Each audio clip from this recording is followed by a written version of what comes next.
Là, je travaille depuis, je crois que c'est janvier 2021 que je suis là. Donc voilà, ça fera bientôt, ça fait 3 ans.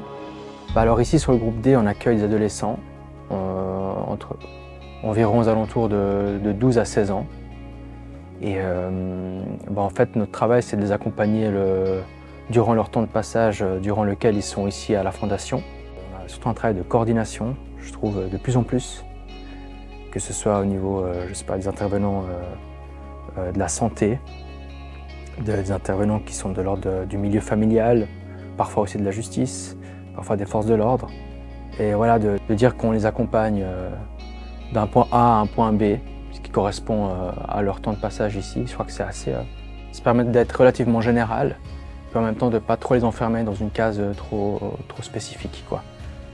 Parce qu'ils sont tous là pour des raisons et des besoins différents.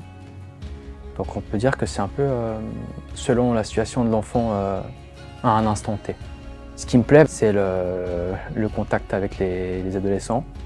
Il y a cette volonté, je pense, de faire un bout de chemin avec eux.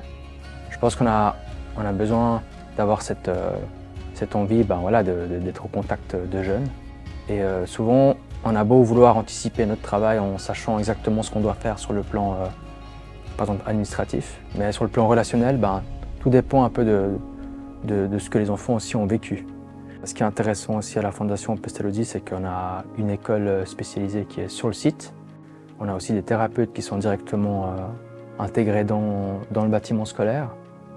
On a une équipe de cuisine aussi qui fait les repas sur place.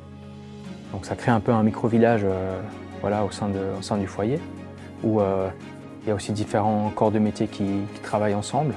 On a quand même un espace qui est très vaste, avec 2 terrains de foot, un terrain de basket. On a aussi des lieux de vie qui sont des maisons.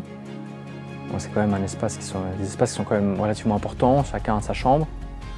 Après, je trouve que les anecdotes les plus intéressantes pour le travail éducatif, c'est plutôt un peu toutes les étapes qui se font, qui ne sont pas forcément visibles de manière impressionnante, quoi. C'est pas forcément des grandes étapes, mais c'est souvent des petites étincelles où l'équipe éducative elle remarque qu'il y a des avancées, puis on se dit là, il y a eu un déclic.